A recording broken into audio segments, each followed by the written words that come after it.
Halo Pak Rudi, izinkan Suci untuk presentasi. Kali ini temanya adalah Managing Communication and Information. Source-nya dari buku Management Essentials by Robin. Poin pertama adalah pentingnya komunikasi bagi manajer. Komunikasi merupakan proses transfer pengertian dan makna dari satu orang ke orang lain. Dalam dunia manajemen, hampir semua aktivitas yang dilakukan manajer melibatkan komunikasi, baik berupa penyampaian informasi, pemberian instruksi, penyampaian ide, maupun proses pengambilan keputusan. Proses komunikasi. Proses komunikasi dijelaskan ada beberapa poin sebagai berikut, yaitu ini berupa langkah-langkah. Langkah pertama adalah sender atau pengirim, yaitu sender memiliki pesan yang ingin disampaikan dan tujuan yang ingin dicapai. Kemudian encoding atau pengodean. Pesan diubah menjadi simbol, kata, bahasa, atau gestur, dan bentuk lain. Kemudian yang ketiga ada channel atau saluran, atau yaitu sebuah media tempat pesan disampaikan, misalnya lisan, tulisan, email, telepon, meeting, atau lain-lain.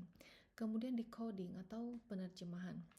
Penerima menafsirkan pesan berdasarkan pemahaman dan konteksnya. Kemudian ada receiver atau penerima, orang atau kelompok yang menerima pesan yang disampaikan tersebut. Kemudian harus ada feedback atau umpan balik, yaitu respon penerima untuk memastikan apakah pesan dipahami dengan benar.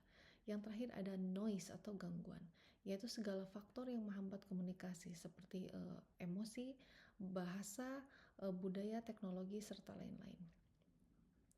Pemahaman alur ini memungkinkan manajer memperbaiki kualitas komunikasi dengan mengelola setiap tahapnya. Kemudian apa yang dikomunikasikan manajer? Yaitu ada 3 I's.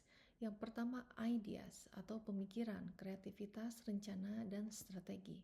Kemudian ada information, yaitu berupa data, laporan, kondisi, serta fakta. Kemudian terakhir adalah instructions atau perintah, tugas, atau dan arahan kerja. Kemudian saluran komunikasi dan media richness. Konsep media richness menjelaskan bahwa setiap media memiliki tingkat kemampuan berbeda untuk menyampaikan makna. Di richness dimulai dari yang paling kaya, yaitu tatap muka. Tatap muka ini cocok sekali untuk membahas isu-isu penting, sensitif, atau kompleks. Kemudian richness sedang, yaitu bisa melalui telepon hingga video call. Kemudian ada richness rendah, bisa melalui email, memo, cocok untuk informasi yang rutin. Kemudian non-verbal communication. Komunikasi nonverbal seperti gestur, ekspresi wajah, nada suara, bahasa tubuh, dan kontak mata memiliki porsi besar dalam menentukan makna pesan, yaitu mencapai 50-90%. Karena itu pesan yang diucapkan secara lisan bisa berbeda makna jika ekspresi atau bahasa tubuhnya tidak sesuai. Manajer harus menyadari bahwa bukan apa yang kamu katakan, tetapi bagaimana kamu mengatakannya.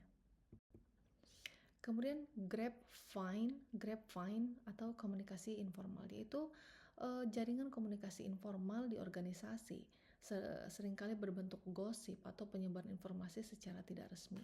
Ciri-ciri grapevine yaitu cepat menyebar, kemudian tidak resmi dan tidak dapat dikendalikan, kemudian mengandung sebagian kebenaran, juga mengandung sebagian ketidakbenaran, tapi tetap memiliki nilai bagi organisasi karena dapat mengisi kekosongan informasi formal. Kemudian hambatan apa saja yang terdapat di dalam komunikasi? Yang pertama ada filtering, yaitu mengubah pesan agar lebih diterima, seringkali menyebabkan informasi ini tidak jujur atau bias. Kemudian ada hambatan selanjutnya adalah selective perception, yaitu penerima hanya mendengar atau memahami bagian yang sesuai dengan keinginan atau pengalaman atau nilai pribadi atau sesuatu yang hanya ingin didengarnya. Kemudian information overload, yaitu terlalu banyak informasi sehingga penerima tidak mampu memproses semuanya. Kemudian ada emotions. Emosi ini mempengaruhi cara seseorang menafsirkan pesan. Kemudian language, perbedaan bahasa, slang, atau istilah teknis dapat menghambat pengertian. Gender, Perbedaan gaya komunikasi antara pria dan wanita dapat menimbulkan salah paham. Kemudian national culture. Budaya mempengaruhi gaya komunikasi, apakah langsung atau tidak langsung, formal atau informal. Kemudian mengatasi hambatan komunikasi. Manajer ini dapat meningkatkan komunikasi dengan cara yang pertama adalah active listening. Ya pasti tentunya mendengarkan secara aktif, memberi perhatian penuh, engagement, memahami makna, tidak menghakimi terlalu cepat. Kemudian feedback, meminta penerima mengulang pesan dengan versinya sendiri untuk memastikan pemahaman. Kemudian simplifying language, atau menggunakan bahasa sederhana, jelas dan sesuai konteks penerima. Kemudian mengontrol emosi, menyampaikan pesan ketika kondisi emosional stabil. Kemudian yang kelima, kesadaran budaya, menyesuaikan gaya komunikasi dengan latar budaya penerima pesan. Bagaimana teknologi mempengaruhi komunikasi manajer? Tentunya teknologi telah mengubah pola komunikasi organisasi.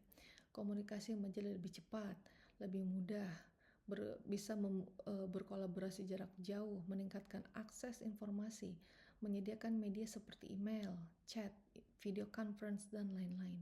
Namun tantangannya adalah adanya gangguan, interruption lebih sering.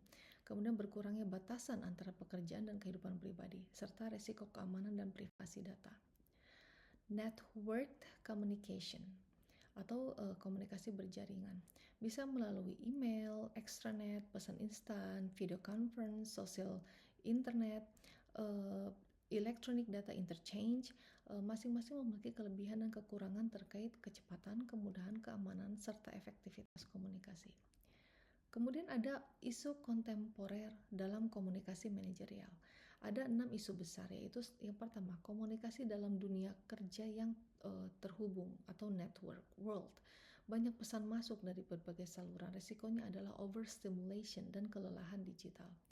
Kemudian masalah kontemporer kedua adalah legal dan security issues. Email dan media sosial menimbulkan risiko hukum, pelanggaran privasi, serta keamanan data. Ketiga, personal interaction. Meskipun teknologi berkembang, interaksi tatap muka tetap penting untuk pemahaman yang lebih dalam. Kemudian ada knowledge management atau bagaimana organisasi mengelola pengetahuan karyawan dan membagikannya. Customer service communication. Suksesnya layanan pelanggan sangat bergantung pada kemampuan komunikasi. Yang keenam, negotiation communication atau manajer sering bernegosiasi. Komunikasi efektif diperlukan untuk mencapai win-win solution. Kemudian di sini ada isu kontemporer dalam komunikasi manajerial. PT XYZ yang case tadinya Suci ambil dari internet dan Suci attach di bawah untuk linknya. Yang pertama ada tantangan komunikasi akibat lokasi geografis terpencar. Tentu saja di dalam jurnal penelitian tersebut, lokasi kebunnya tersebar di 4 pulau dan daerahnya sangat terpencil.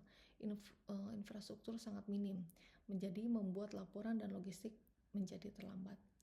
Kemudian yang kedua, kesulitan komunikasi lintas budaya di organisasi multikultural. Jadi di tempat dilakukannya penelitian ini sangat terpencil. Jadi terdapat beberapa sub-etnis, pekerja dari berbagai etnis, gaya komunikasinya pun berbeda, risiko salah paham dan resistensi perubahan. Kemudian yang ketiga, kesenjangan generasi dan perbedaan preferensi komunikasi. Karena mayoritas pekerja senior atau generasi baby boomers kemudian sulit menerima instruksi dari generasi lebih muda karena tentunya masalah ego, kemudian perbedaan kecakapan teknologi. Kemudian yang keempat, transformasi digital yang tidak diimbangi kesiapan sumber daya manusia. Tentunya karena daerahnya terpencil, infrastruktur teknologi dan infrastruktur bangunannya tidak memadai. Kemudian yang kelima, berkurangnya komunikasi tatap muka menyebabkan rendahnya trust. Kemudian yang keenam, grapevine dan rumor berkembang karena kurangnya komunikasi formal. Kemudian ketujuh, keterbatasan infrastruktur dan tingginya biaya teknologi. Dan kedelapan, kebutuhan intervensi soft skills, pelatihan boundary spanners untuk meningkatkan efektivitas komunikasi. Komunikasi dalam etika manajerial yaitu harus jujur, tidak memanipulasi, tidak menghilangkan informasi penting, serta menghormati privasi. Demikian presentasi dari Suci. Terima kasih Pak Rudi.